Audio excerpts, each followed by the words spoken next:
حضرت عبداللہ بن عمر رضی اللہ تعالیٰ عنہ فرماتے ہیں کہ میں مدینہ منورہ سے نکلا ایک سفر کے لیے. میں نے کچھ کھجوریں، کچھ سرکہ، کچھ خشک چیزیں ساتھ رکھ لی کیونکہ سفر لمبا تھا. فرماتے ہیں کہ میں ابھی کچھ فاصلہ میں نے مدینے کا طے کیا تو ایک صحرا آیا. دوپہر کا وقت ہو گیا تو میں کھانا کھانے لگا. رمضان کا مہینہ نہیں تھا، محرم سفر کے ایام چل رہے تھے. میری باتیں سمجھ تو آ رہی ہے نا آپ حضرات کو؟ سب کو آ رہی ہے؟ اللہ آپ کو جزا عطا فرمائے. کہتے میں دوپہر کے کھانے کے لیے وہاں رکا. میں نے وہ کھجوریں نکالی، سرکہ نکالا، کھانے لگا تو ایک چرواہا بکریاں چراتا چراتا آ گیا. وہ نوجوان تھا، اس کے چہرے پر میں نے بڑی روشنی دیکھی. غریب آدمی تھا، بکریاں چراتا تھا. ہم لوگ بھی جب کھانا کھانے بیٹھتے ہیں تو کوئی آ جاتا ہے تو اس کو دعوت دیتے ہیں، بھئی آ جا تو بھی کھانا کھانے. کہتے میں نے اسے کہا کہ میاں آ جا روٹی کھا لو. کہنے لگا نہیں، اللہ آپ کو جزا دے. میرا دل چاہتا تھا کہ کوئی میرے ساتھ کھا لے. اللہ کے بندوں کی خواہش ہوتی ہے نا کوئی مہمان مل جائے. فرماتے میں نے دوبارہ کہا بھئی آ جاؤ کھا لو.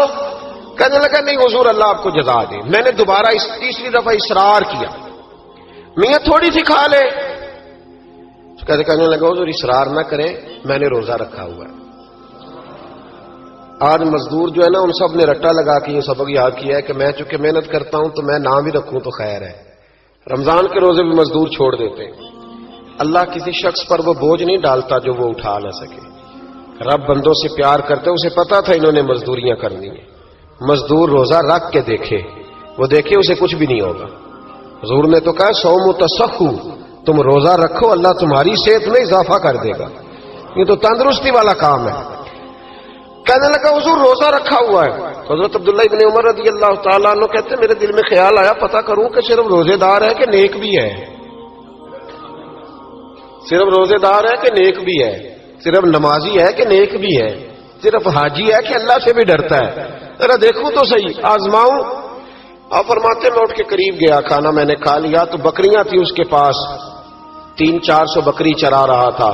تو ایک بکری کی پشت پہ میں نے ہاتھ پھیرا. میں نے کہا بیچو گے بکری؟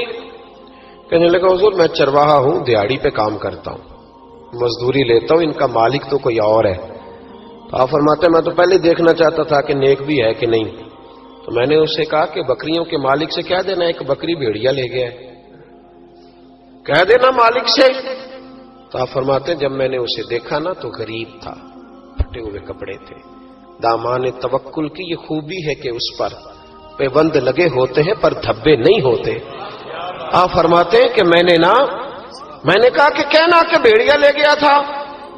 فرماتے ہیں کہ اس کا میں نے چہرہ دیکھا تو داڑھی پر ریت پڑی ہوئی تھی، سر پہ ریت تھی، کپڑے پرانے تھے، مکان بھی کچا ہوگا لیکن اس کے نظریات اتنے پختہ، باتوں میں اتنا اثر. فرماتے اس نے غور سے میرا چہرہ دیکھا اور پھر اس نے بکریوں کو چھڑی ماری اور بکریاں چلنے لگیں.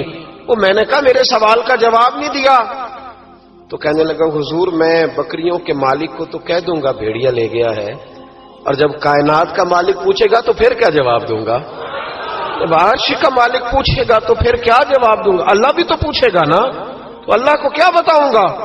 حضرت عبداللہ ابن عمر رضی اللہ ایک تقریر ہوتی ہے، میں لچھے دار خطاب کروں گا، میں بڑا زبردست اثر ڈالوں گا. آپ بھائی زیادہ انقلاب تو عمل سے آتا ہے، زیادہ انقلاب تو عمل سے آتا ہے.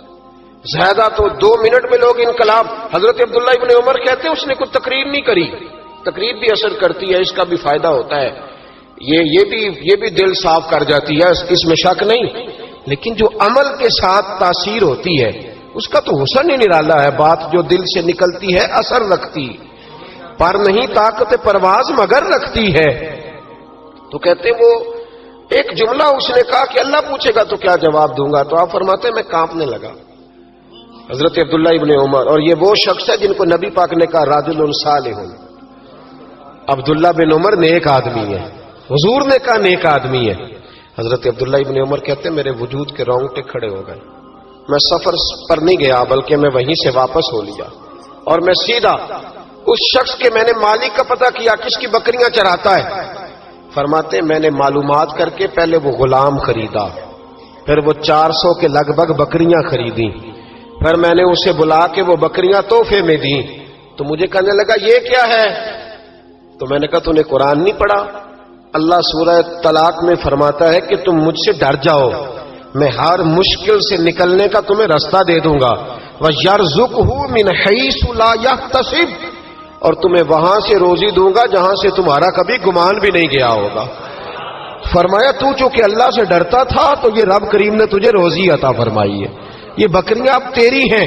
بھائی خدا را اللہ سے ڈرنا سیکھیں، رب کریم کا خوف پیدا کریں۔ آپ یقین کریں، میں پولیس کی بات نہیں کرتا، ایم این اے کی ایم پی اے کی بات نہیں کرتا، لیکن غریب بھی جب اپنی بہو کو تانا دینے پہ آتا ہے تو حوصلہ نہیں کرتا، ایک آدھ بات پہ صبر نہیں کرتا۔ غریب کے ہاتھ میں بھی جب ڈنڈا آتا ہے اور کسی غریب سے جب وہ جھگڑا کرتا ہے تو وہ بھی پھاڑ دیتا ہے سر اور توڑ دیتا ہے ہڈیاں۔ ہم بڑے سخت ہوتے، ذرا تھوڑی دیر سائلنٹ کر دے موبائل، اللہ آپ کو زیادہ عطا فرمائے۔ سنیں میرے عزیز، خوف خدا پیدا کریں، لفظوں پہ پابندی لگانا سیکھیں، ایسے جملے زبان سے ادا نہ کریں جو سامنے والے کو ساری رات سونے ہی نہ دیں۔